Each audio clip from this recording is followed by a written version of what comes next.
one thing to accomplish. Get that young girl out of there alive. That's all. Understand? I think you do. Come with me as we explore the world of the unknown. A world that most are too afraid to look into. Welcome to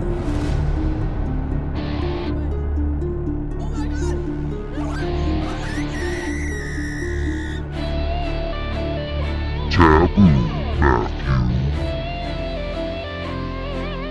Hey everybody, and welcome to the third episode of Taboo Matthew. As always, I'm your host Matt Sheets, and I'm pretty excited for today's episode. This is going to be the first of what I'm calling the Heroes episodes. The plan is to, hopefully, every third episode, I'm going to highlight a great individual who I see as somebody who is a hero, right? I think those are in very short supply today, even though I feel like they try to push a lot of heroes on us. I think there's very few individuals who, in my opinion, really fit that bill. So this first Heroes episode is going to be somebody who I think was a very, very great man who paid the ultimate price to try to make the world a little bit better of a place. And his name is Phil Schneider. So if you don't know who that is, you've never heard of him, please buckle up, and we're going to run through quite a few pretty amazing things. Some of them are pretty hard pill to swallow. They sound a little outlandish to some people who've never heard of him or aren't too familiar with some of these crazier theories. But nonetheless, I think it's something everyone should take a real honest look at, because when he first came out, I think these things were very fantastic and very out there, but more and more these days, I think they'll be much more easily believable for most of us. So my disclaimer, as always, is everything in this podcast was presented to me as fact when I was doing my research. So for the purpose of this episode, I will present it to you as it was presented to me as fact. And this is intended for entertainment purposes only. Let's jump right in. So here we go. Phil Schneider was born on April 23rd, 1947 in Bethesda, Maryland. He was a structural engineer and geologist that attended the University of Missouri as well as the University of Manchester, England. His father was a German U-boat captain named Oskar Schneider, who during World War II was responsible for the sinking of 141 Allied ships. He was captured by the French and turned over to U.S. Naval Intelligence. He then turned over and started working for the U.S. Navy for the rest of his career. He worked on the Philadelphia experiment, which, if you don't know anything about that, that's a great rabbit hole to traverse if you ever have the time. He was also part of Operation Crossroads, which was the Bikini Atoll nuclear test. He was one of the principal engineers on the USS Nautilus, which was the first U.S. nuclear-powered submarine. Oskar died in May of 1993. Phil said that he never knew that his father was part of Hitler's Navy until right after his death. Obviously, who knows with that one. I think there was a lot of Nazi guilt, still is, so that might have played into that. That's just my speculation. And Oskar was said to have warned Phil very early on not to be part of black projects. That's an interesting little tidbit. Okay, so in the mid-1960s, Phil went to Vietnam to work as a private contractor for the U.S. military. He got injured while he was working in Vietnam. The nature of those injuries, I'm not really sure. I wasn't able to find anything on that. But he said that it took him 5 years to recover from that. In 1975, he went to work for contractors primarily building underground bases in the U.S. He said initially they were just kind of converting old gold and silver mines into missile bases and underground bases. All told, he spent 17 years in skunk works or secret military projects, building these DUMBs or deep underground military bases and submarine bases, and said that he had a level 1 rhyolite 38 factor clearance, which was supposedly pretty rare. In the mid-1990s, when Phil started going around and doing these lectures and these talks, he claimed that there were 131 DUMBs in the U.S. with 1,477 worldwide. He claimed to have worked on 2 of these bases, one in Dulce, New Mexico, and one in Colorado. He said these DUMBs averaged about 4.25 cubic miles in area and were at an average depth of about 5,000 feet under the ground. The deepest, being 2.5 miles underground, Dulce, New Mexico, he said was an example of one of these deep ones. But he also said that they were currently working on a DUMB near Sedona, Arizona, that would be up to 4 miles deep. And this is in the mid-90s, so who knows now. He said these DUMBs averaged about the size of a medium-sized U.S. city. There were 2 in every state that he knew of, with Idaho having 11, which he brought up because that seems to be relatively a lot. He said they were initially created to protect government officials in case of a nuclear attack.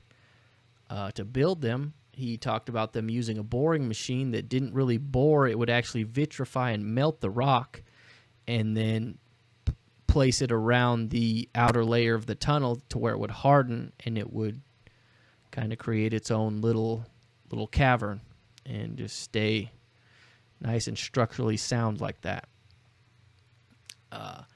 He claimed that there was a high-speed railway system with magneto-levitron trains that connect all of these bases all over the world, or all over the U.S. and most likely all over the world.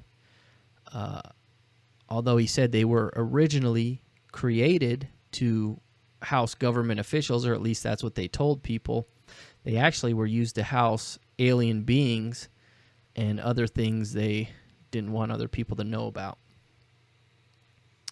He said the cost of each of these bases was at least $17 billion, and that they were currently building a couple a year, which I took to mean, 2 or 3, possibly 4.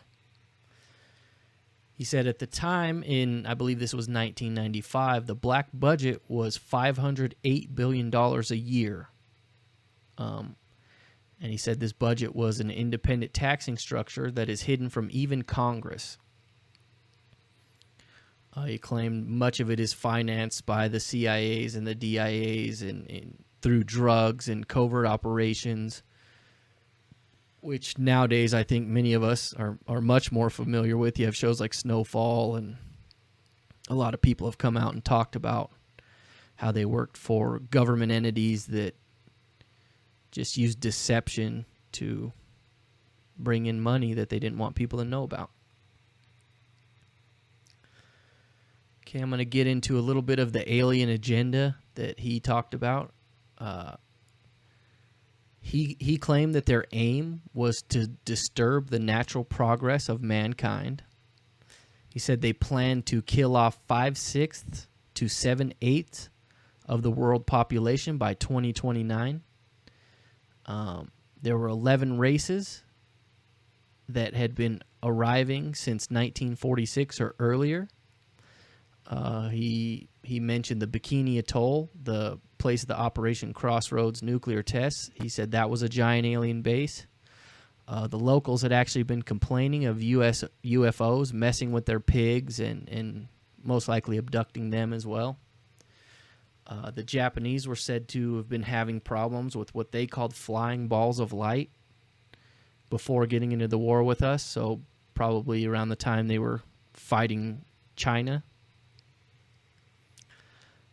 He had heard from 3 different sources that Japan was hoping the U.S. would capture enough of their territory to rid Japan of this flying balls of light problem.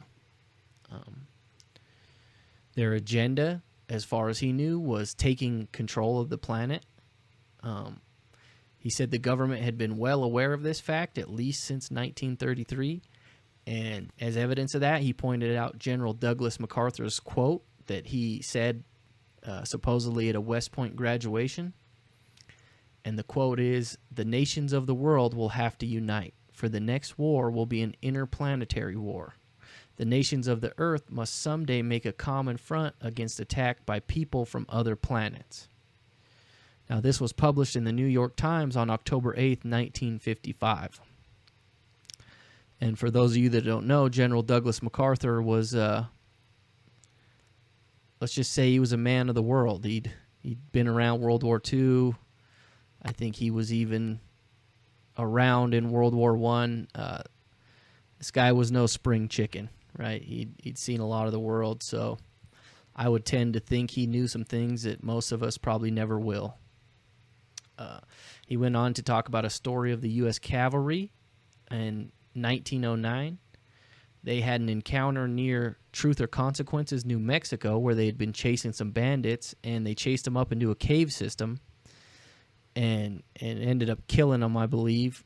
But while they were in that cave system, they found aliens that they described as gray demons and a ship they described as a horseshoe craft.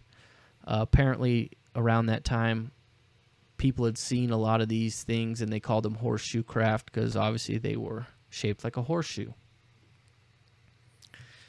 He said that our military and government had been encountering old alien bases for some time. Bikini Atoll was one that was mentioned.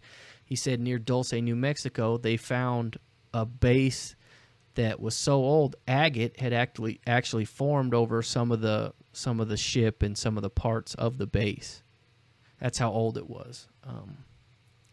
He said the caves where we see a lot of UFO paintings and alien paintings and things like that are actually places that are old alien bases. Obviously, the people around there were just painting what they saw in that area. Makes sense, right? He said there was evidence that some of those bases had been there 500,000 to several million years. How they would determine that, who knows? I mean, if the aliens were telling them that, who knows how true that is, because these species seem to be pretty deceptive. So,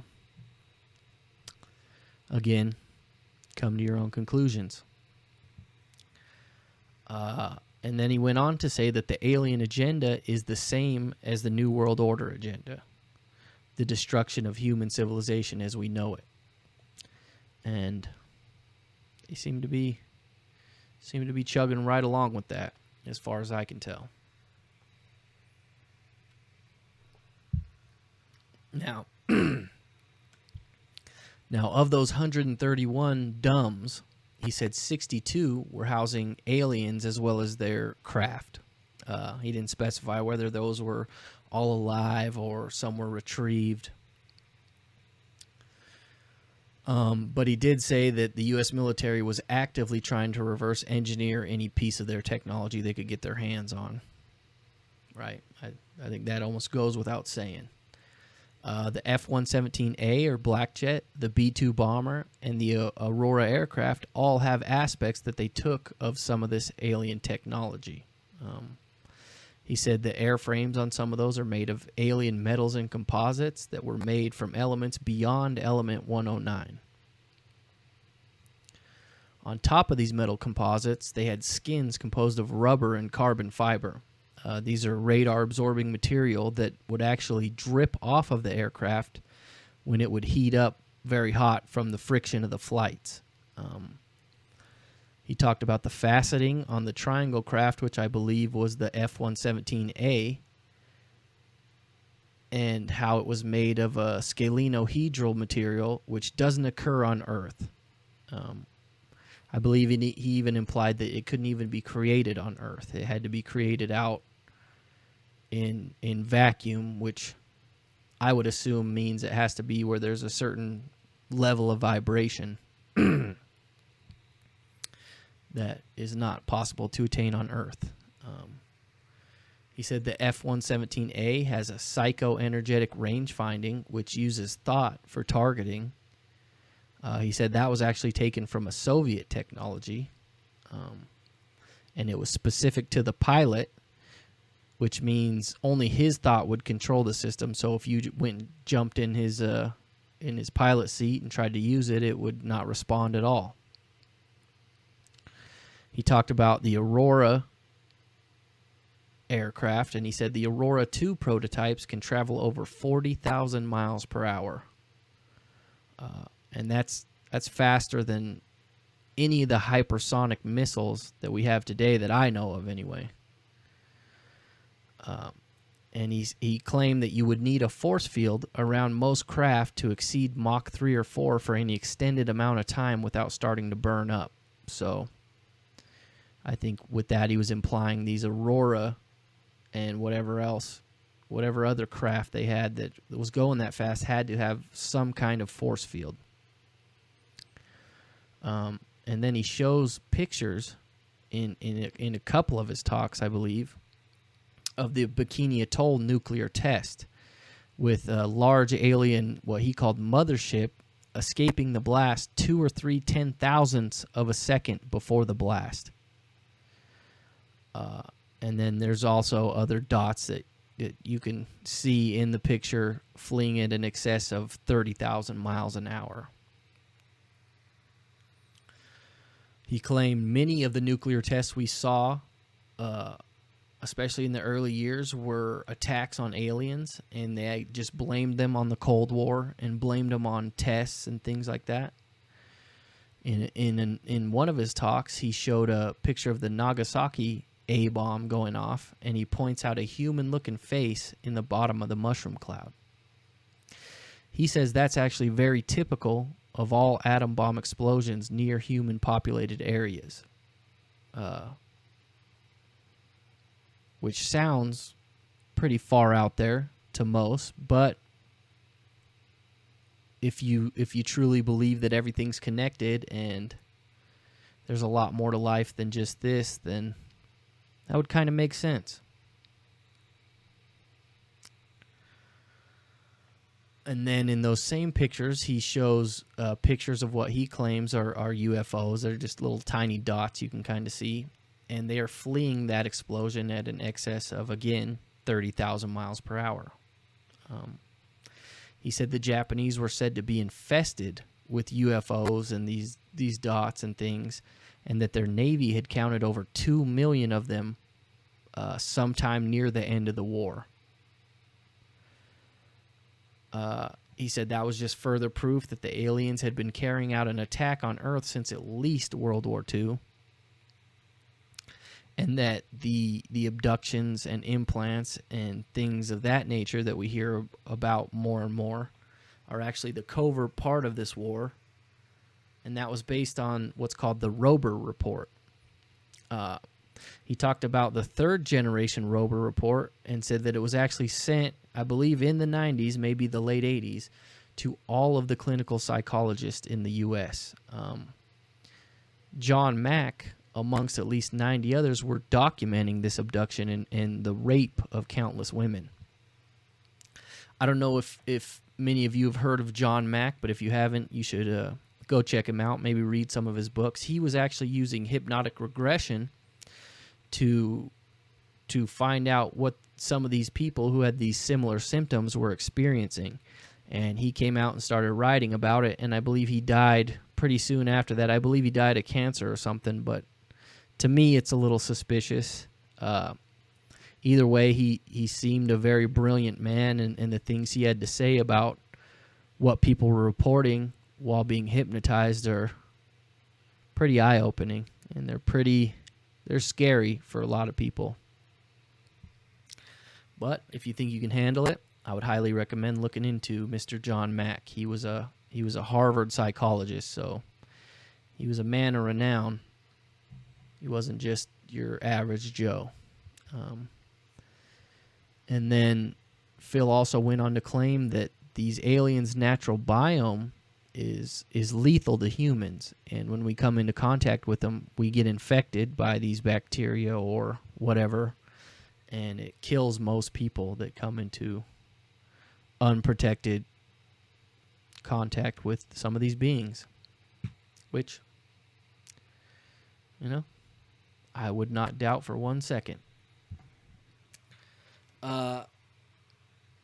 The main story of Phil Schneider, I think, that brings him into most people's life is an encounter he claimed to have had in August of 1979 near Dulce, New Mexico. He was working with the military as a contractor, and they were drilling down and making one of these dams. He said they drilled down, and the drill kept breaking and or bringing up black soot and strange smells, just acting real weird. So after a little bit of this, they decided they were going to send someone down to see what was going on. And Phil happened to be one of the ones that they sent down, right? He's one of the main geologists, one of the main structural engineers. They said, hey, send him down that hole. Obviously, in a nice little kind of like spacesuit thing. He went down there with a few other individuals in a basket on some kind of pulley system. And as he got down to the bottom, he encountered what he describes as 7-foot grays with reptilian characteristics. He said they're ugly beyond belief and stink worse than the worst trash can you can imagine. He went on to later say that he found out later the government knew there was some type of alien base near where they were drilling and kept it from the team, and that these aliens had been encamped there for about 400 to 500 years. How he would come to that conclusion, your best guess is as good as mine. He said when he got down there was large tanks or cauldrons that were filled with alien and human body parts, glands and glandular secretions, as well as blood. He thinks that's where some of the blood that is missing in these cattle mutilations we find actually goes, is into whatever these creatures were doing down there with it. He said once he realized kind of what was going on, he pulled his Walther PPK pistol and emptied the clip into two of these aliens, killing them. About the same time, he said one of them waved their hand in front of their chest, and Phil got blasted with some type of particle beam he described as being cobalt radiation. The blast burned two of his fingers and a thumb off of his left hand. It melted his toenails, and in his words, he said it crispy crittered his whole left foot, and then completely split his torso open, almost like you would gut a fish. He likened it to very much like a lightning bolt. One of the Green Berets that was with him threw him up onto the basket and sent the basket up. He said that he was one of only 3 people who survived that encounter, and the other 2 are in nursing homes in Canada, and they don't let him talk to anybody. He said all told that day there was some type of battle that ensued. 66 Secret Service and Delta Force were killed, 22 of which were from our allied countries. He said Germany, Israel, places like that. And he said that spawned some kind of a battle or war in that area that is still going on to that day to some degree. Obviously, this happened in 1979. When he said this, it was 1995. So you do the math. And in these videos, after his encounter, he was clearly missing those 2 fingers and half a thumb on his left hand. He said he had a plastic plate as part of his ribs and actually showed some of the large scars on his torso that looked pretty convincing to me. His ex-wife actually talked about another time while he was drilling the base that he helped build in Colorado, and they came upon a huge cavern, which when they found it, they're like, there's no way that's natural. There's got to be something to it. So when they went down to check it out, they found a UFO and an alien body that were so old they had grown into the rock, or the rock had grown over them, or something that showed that it was a very, very old cavern. And then he talked about some of the treaties. He said there was 4 distinct treaties between the aliens and the U.S. government that he was aware of. One in 1944, the Greada Treaty, with 3 known alien species in Eisenhower that took place in 1954. This was supposedly a treaty where they traded some of their technology for the government's consent to abduct people and cattle and things like that. There's actually a lot out there on this treaty. If you ever want to take a little trip, that could definitely fill up a couple days for you, because there's a lot of, I think you'd have to wade through a lot of shit to get anywhere near the truth, but there seems to be many stories about that. He said there was another treaty in 1962 and then one more in 1979, and he said that the one in 1979 had something to do with his encounter down in Dulce. I couldn't find out exactly what or how that had to do with that 1979 encounter, but that was just what he claimed. In one of his videos, he shows a copy of his 1985 security clearance with level L, which means Groom Lake and S4, which he said he'd spent a lot of time there. Never really elaborated on what he was doing, but I think you could probably put 2 and 2 together. He shows a lot of alien artifacts, including debris from the Roswell crash. Most of them in these videos, they're kind of off screen, so you can't see them for the most part. And then the video is pretty poorly produced anyway, so it never really pans like you would hope it would. And it's kind of grainy, 90s, like home movie looking. And he also showed a couple pieces that he seemed to imply were man-made alien materials that they'd reverse engineered. He had some. He said that instantly petrified plants from Hiroshima and Nagasaki from the nuclear explosions there, they show the same left-handed crystal patterns and chemical structure as quartz crystal. And then he went on to show an old petrified plant root that he called some kind of garlic plant from near Area 51 that had the same pattern, which I kind of took to imply he's saying some kind of massive energetic explosion happened somewhere near there that would have petrified these plants and gave them that crystalline structure. He talked of 9 to 11 alien types. In one talk, he said 4 were benevolent and 7 were very, very evil. He mentions the Pleiadians and Billy Edward Meyer, which some of you might be familiar with. He said there was a group from the other side of Orion, a group from 3,500 light years away, and an extremely tall, deep, ocean-dwelling people. He speaks of the small grays, tall grays, and reptilians. In one of his videos, he shows a picture of a 6-fingered human-looking alien that he says is named Valiant Thor. And in that same picture is also Phil's father. I couldn't find a real good copy of that picture. And in the video, it's kind of grainy, so it's hard to really say. But he said that he had some pretty interesting things to say about Valiant Thor, and there's actually a little bit of information out there you could probably look up. Obviously, he thinks, based on more than just that treaty, that the mutilations and abductions are sponsored by our government. I would probably agree with that maybe at first they were consenting to it, and then towards the end they probably did some more negotiations to even sponsor it, like he says. I think it's probably a little deeper than that, but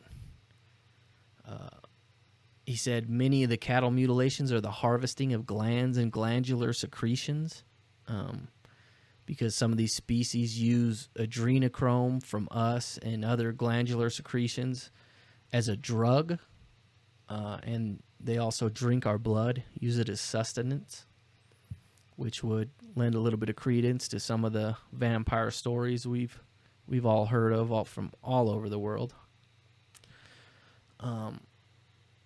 He said the military was using charged particle weapons and railguns to actually shoot down some of these UFOs. He estimated the number of downed craft all told to be around 800,000, which is quite a lot. He went on to say that the Russians were currently shooting down about 2 a day over that large swath of land that they oversee. He said in the southern hemisphere, all told, they're shooting down about 6 a day. Europe, about 1 a day, and the U.S., about 1 a day, which he claimed was a full-scale invasion. I'm not sure I would call it that, because I feel like they've probably been here a lot longer, but some of them might be rather new. Who knows? In one of the question and answer sections of his videos, he was asked by an audience member about an encounter that the audience member had involving a strange cloud. He went on to talk about these specific types of clouds that I can't remember the scientific name, but they're called lens-shaped clouds, and there's 2 types. There's A and B. He said the B type, you'll actually see out away from mountains, which they shouldn't. However they form, it usually has to have some kind of dramatic rise in elevation near it to use the air to actually compress them down.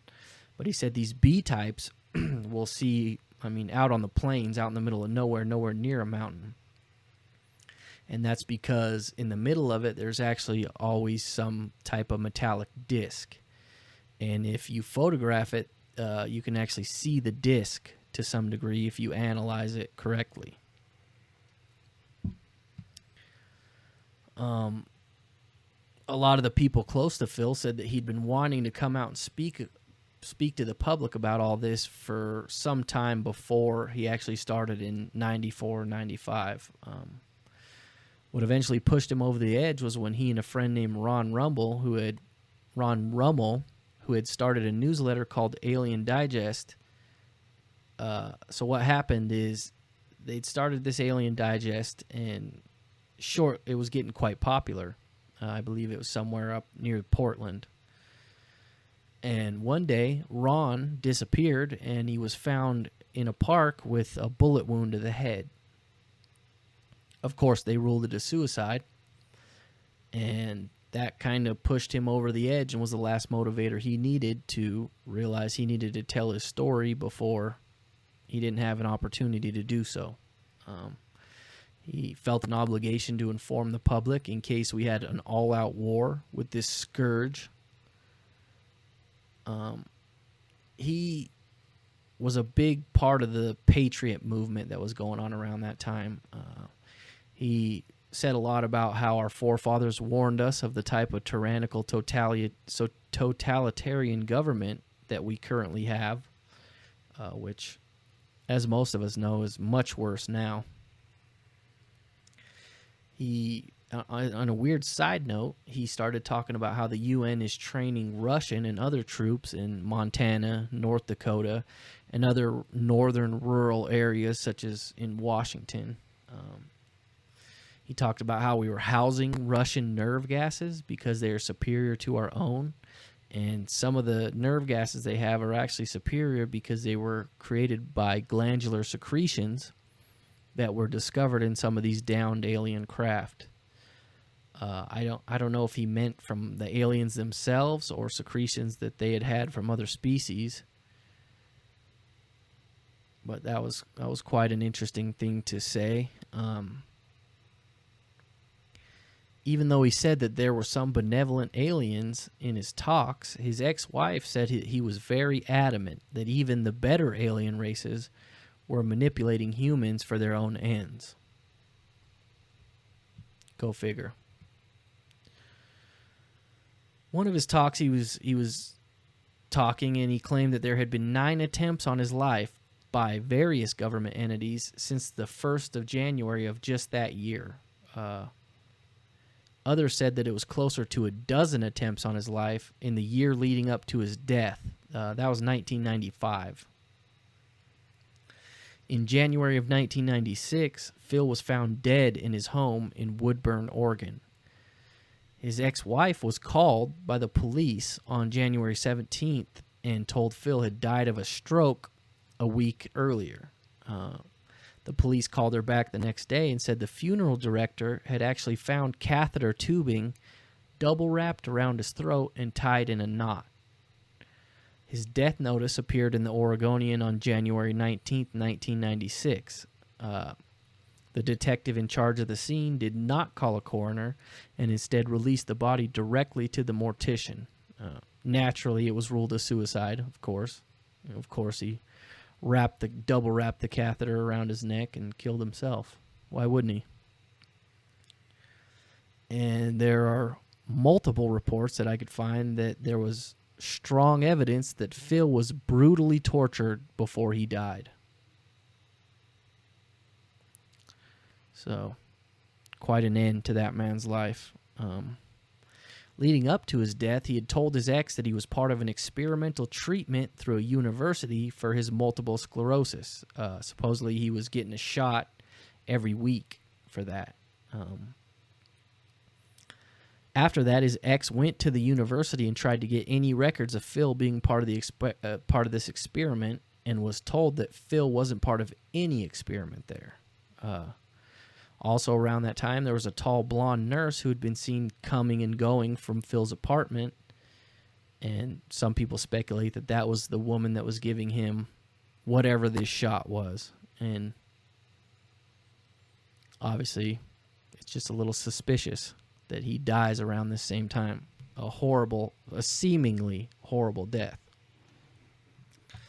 When his ex actually went to his apartment to get all of his things, she quickly noticed all of his artifacts, all of his pictures, everything that he used to do his speeches and show people, as well as his higher math books, were all gone. But all of his cash and valuables were all still there.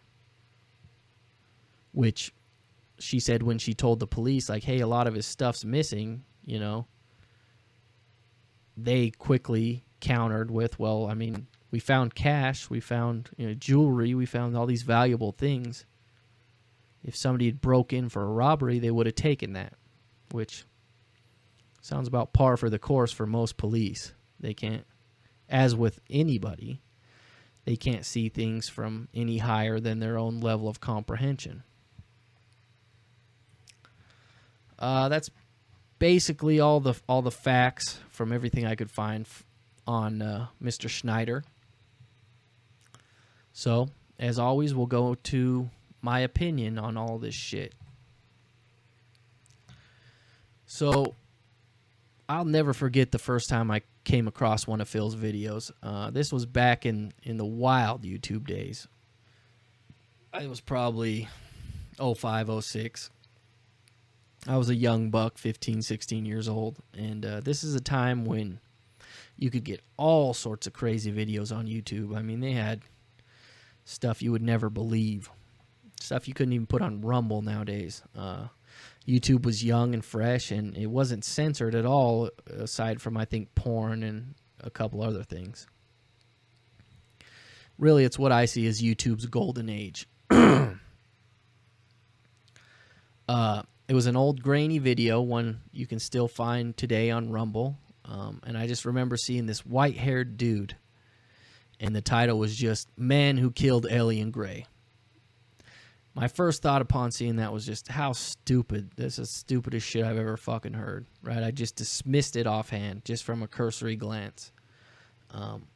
But I had been, you know, maybe a year and a half, 2 years earlier, I had been freshly introduced to the conspiracy of aliens and abductions, albeit my introduction was through a guy named Jim Sparks, who claimed his abductors were benevolent and helpful, and they were gray aliens, and they were showing him, you know, how we're fucking up the planet, and how much bad we're doing, and how we need to change our ways. Just this really, really good race of beings that were trying to help, that were literally abducting him out of his house to teach him this. And I fully bought into that hook, line, and sinker, man. I mean, I was pretty naive then, but I was young, and I was still trying to figure out the world. And I've always been curious enough that things that seem fantastic to most, I like to look into. Just because even if it's bullshit, it's entertaining. And at the end of the day, what's life without a little entertainment? But after a few days of stewing on it, I went back and I found the video and I watched it. And on that day, and even still to this day when I watch those same videos, he struck me as somebody who's telling his true story. I mean, he really does. He's a man of conviction. So, honestly, I believe if Phil was a liar, which I don't think he was, he's a great fucking liar. I mean, world class. Like, this man comes across as somebody who's pretty intelligent. With all that said, it does give me a little pause that his father was clearly involved with German Nazi and American Nazi top secret projects. But the world's a crazy place, man. So you never know. Make your own conclusions, as always. Do I believe Phil is 100% objectively right in everything he said? No, I don't think any human being is, right? We all filter reality through our emotions and our belief systems. But do I believe he was involved in DUMBs and encountered aliens? I absolutely do. And I believe he paid the ultimate price for doing the right thing and trying to make the public aware of this huge situation that's being hidden from us. I think he died a very gruesome death for that. I think just from his talks, most of the info he had about these different races and their interactions with our government and things like that, I think most of those came secondhand. So who knows what they were telling him or who was telling him and what their intention in telling him was, right? But they were obviously people that he trusted, and he probably saw enough evidence that it convinced him. Much of what he said seems to be becoming more and more mainstream these days. He was the first I ever heard talk about adrenochrome. He was the first I ever heard talk about how the explosion in the World Trade Center bombing of the early 90s had to be a nuclear weapon because the subfloors of that place were just so reinforced. There's nothing else that could have produced that amount of energy. He went on to say what kind of nuclear device they used and where they kept those kinds of weapons at Mather Air Force Base. And coincidentally enough, Mather Air Force Base trucks were seen near or at the Oklahoma City Capitol building right before it was bombed. He was also the first I remember hearing talk about how they were going to stage an alien invasion, which is a very hot topic right now. Phil was also of the opinion that the Oklahoma City bombing was a military bomb. Actually, he said it was 2 military bombs in the elevator shafts with only one going on. And coincidentally, there are early reports when the bombing happened. I don't know if you can find them anymore, but you used to be able to. And they talked about how they'd found a second bomb initially, and then it kind of just went away and it was quickly dismissed when Timothy McVeigh and the fertilizer bomb scenario started really getting pushed in the media. He believed there were many, many reasons for the Oklahoma City bombing, but the main one being that they were set to release the Waco files the next day. He had a strong belief that the Branch Davidians had found something when they were digging tunnels underneath their compound, which kind of would make sense. Could that be why the FBI and the ATF pumped CS gas into the compound for 48 hours straight during the standoff? I don't know. Again, that doesn't seem like happenstance. And maybe we'll visit that topic at another time. Who knows? It's definitely an interesting topic. He talked about the coating dripping off of these craft after flight. There's a lot of videos. I've seen at least 2 or 3 of them online now and they're usually infrared, and they show these craft just hovering in the air, and it seems like something is dripping off of them, or they're leaking something. I think it was even Lou Elizondo recently on Joe Rogan's podcast who was talking about how these coatings drip off after a flight because of how much heat is produced by the speed of the craft. Though I personally believe old Lou is a disinformation agent, and his job is to muddy the water and just give you more shit to have to wade through. I think that's kind of part of their whole little spiel.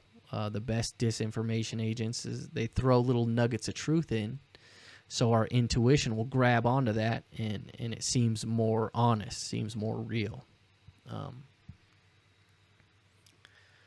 Phil also talked about the Aurora project, or Aurora craft, and I've got quite an interesting story about the Aurora craft, actually. Well, at least it's interesting to me because it's a personal story.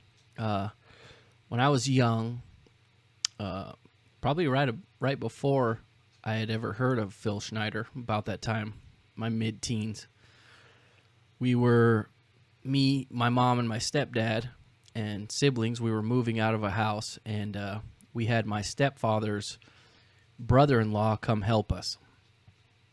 Now, in the town I'm in, we have what's called the Idaho National Laboratory, which is it's a government lab that they do like nuclear, all sorts of stuff. But lately they specialize more in like nuclear waste retrieval and things like that. But even to this day, and back then even more so, they did secret things for the government. So you always hear about weird stuff going on out there. A couple times looking out to the west of town to the desert out there where the INL is, we would see weird lights in the sky and things like that. Somehow it came out when my stepfather's brother-in-law was there. My mom was talking about how she had seen some kind of orange orb, some strange orange orb out to the west of town in the general direction of where the INL was. And as she said that, my stepfather's brother-in-law, who actually worked out at the INL as a contractor sometimes, said, "Oh, that's Project Aurora." And, everyone's head kind of snapped over and was like, "What? What?" And he just said, "Yeah, that's Project Aurora." And as I recall, my mom pressed a little bit like, "Hey, what do you mean by that?" And he wouldn't elaborate any further, just kind of shut it down there. But I thought that was interesting that he claimed that strange orange orb she had seen was Project Aurora, and then you have old Phil talking about it. So there you go. In almost every talk I heard Phil make, he was advocating for us to stand up and fight. He could see we were under attack and are under attack, especially our children.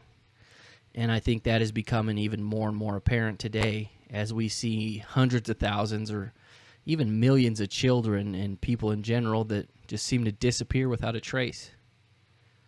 I mean, really, people, what more is it going to take for us to wake the fuck up? Does it have to be your kid for you to see that it's a calculated attack?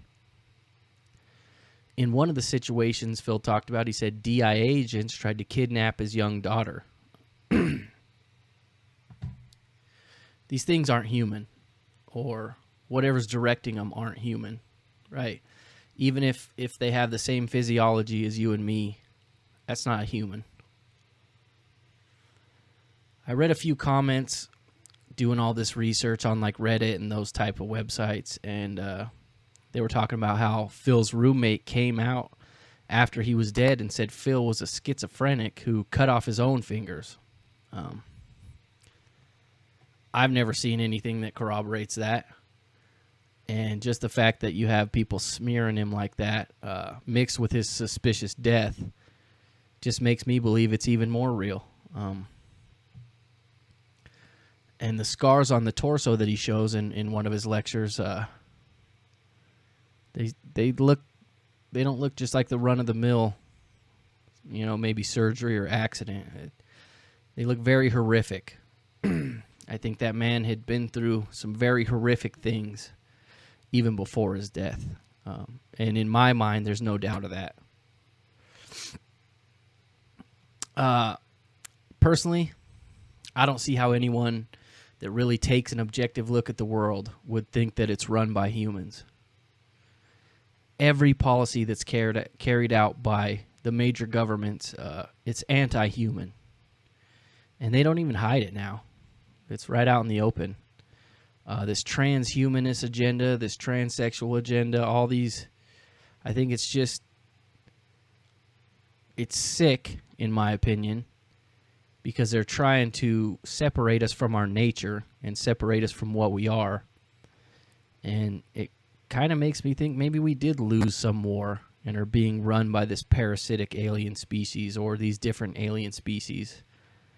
It would make a lot of sense why every celebrity and politician and anybody you see on the world stage has so many weird things going on around them. Right? It would make sense why children and humans in general disappear far too often. And no one in power does anything about it. Right? Some of them will use it to come into power, but once they do, it's gone. And the news doesn't even cover this. Even the fringe news sources, you never hear about this. I mean, you got to wade through so much shit. It's some of the people on social media, they're the only ones talking about it.